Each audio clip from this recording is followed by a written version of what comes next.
Question में हमसे कहा गया है एक शॉपकीपर है जो कि वीसीआर को भी 8000 में खरीदता है एंड टीवी को भी 8000 में खरीदता है। यानी कि वीसीआर का कॉस्ट प्राइस भी 8000 है एंड टीवी का कॉस्ट प्राइस भी 8000 है।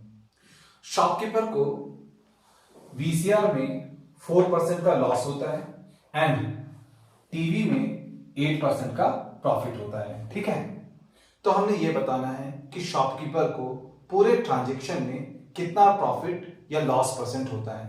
तो चलिए सॉल्यूशन स्टार्ट करते हैं। चलिए सबसे पहले हम वीसीआर में जो उसको 4% का लॉस हो रहा है उसको कैलकुलेट करते हैं। ठीक है, तो लिखते हैं फॉर वीसीआर। देखिए शॉपकीपर ने वीसीआर को ₹8000 में ब्रॉड किया था। ठीक है, इसलिए वीसीआर का कॉस्ट प्राइस यानी कि सीपी होगा 8000 रुपीज। ठीक है, तो हम लिखेंगे for VCR CP is equals to ₹8000।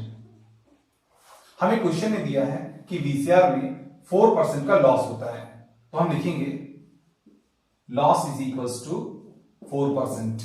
अब स्टूडेंट्स हमें याद रखना है कि जो भी लॉस होता है या प्रॉफिट होता है वो सीपी पर होता है, यानी कि कॉस्ट प्राइस पर होता है।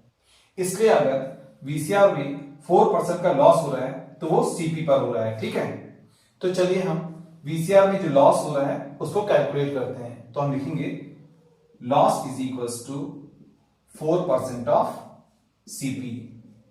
चलिए अब हम लॉस को कैलकुलेट करते हैं। तो लॉस होगा 4% ऑफ ₹8000, क्योंकि जो वीसीआर का सीपी है वो है 8000। वीसीआर में जो लॉस हो रहा है वो 4%, इसलिए जो लॉस होगा वो 4% ऑफ सीपी होगा, यानी कि 4% ऑफ ₹8000 होगा। ठीक है, अब आगे कैलकुलेशन करते हैं। यहां पर है 4%। 4% का मतलब होता है 4/100।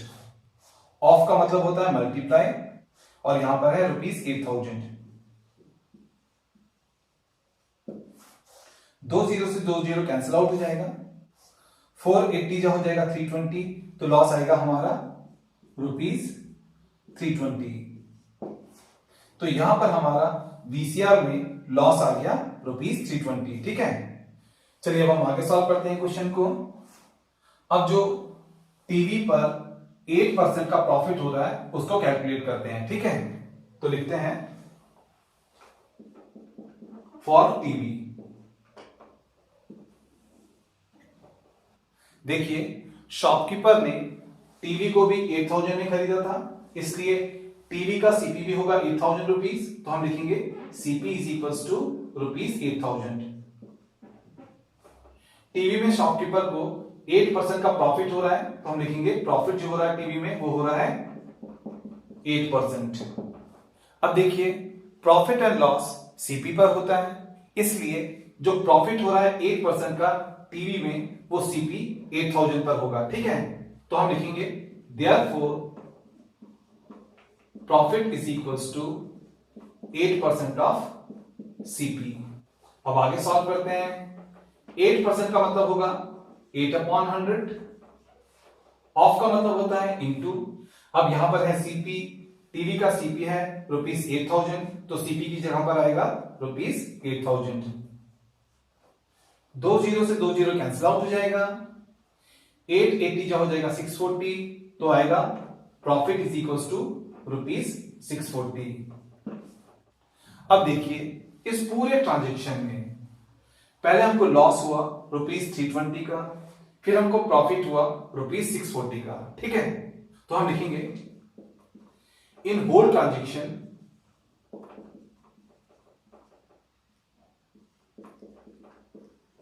पहले लॉस हुआ हमको ₹320 का, फिर हमको प्रॉफिट हुआ ₹640 का। प्रॉफिट ज्यादा है लॉस कम है, तो यहां पर हमको ओवरऑल प्रॉफिट हो रहा है। ठीक है, तो चलिए हम नेट प्रॉफिट निकालते हैं। तो लिखते हैं net profit is equals to profit in TV minus loss in VCR। Profit in TV है हमारा 640 रुपीज, फिर है माइनस लॉस इन VCR है हमारा ₹320। तो हमारा नेट प्रॉफिट हो गया ₹640 माइनस ₹320, जो कि हो जाएगा ₹320। देखिए इस पूरे ट्रांजैक्शन में हमको जो टोटल नेट प्रॉफिट हुआ है वो हुआ है ₹320 का, लेकिन हमको टोटल प्रॉफिट नहीं निकालना है, हमको निकालना है टोटल प्रॉफिट का परसेंटेज। ठीक है, टोटल प्रॉफिट का परसेंटेज निकालने के लिए हमको टोटल सीपी चाहिए, तो हम निकालते हैं total CP of TV and VCR। TV का सीपी हमको दिया है क्वेश्चन में ₹8,000। टीवी के सीपी में हम VCR की सीपी को ऐड करेंगे। VCR का सीपी भी हमको दिया है 8,000, तो हम ₹8,000 में ₹8,000 को ऐड करेंगे। ठीक है, ₹8,000 प्लस ₹8,000 हो जाएगा ₹16,000। तो यहां पर हमारा टीवी एंड VCR का टोटल सीपी आ गया ₹16,000। चलिए अब हम इस पूरे ट्रांजैक्शन में परसेंटेज ऑफ प्रॉफिट निकालते हैं। ठीक है, चलिए अब हम इस पूरे ट्रांजैक्शन में परसेंटेज ऑफ प्रॉफिट निकालते हैं। ठीक है, तो लिखते हैं percentage of profit in whole transaction.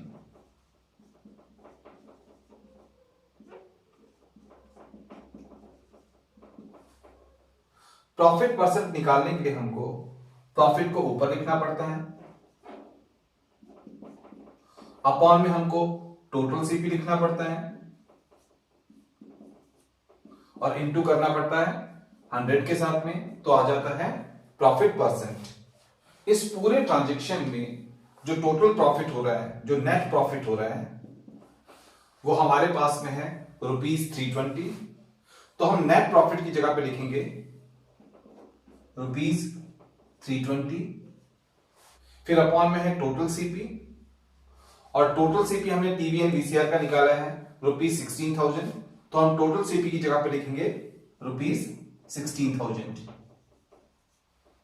Into करेंगे 100 के साथ में, तो आएगा हमारे पास में प्रॉफिट परसेंट। ठीक है, अब इस 2 जीरो से ये 2 जीरो कैंसिल आउट हो जाएगा, इस 1 जीरो से ये 1 जीरो कैंसिल आउट हो जाएगा, रुपीस से रुपीस कैंसिल आउट हो जाएगा।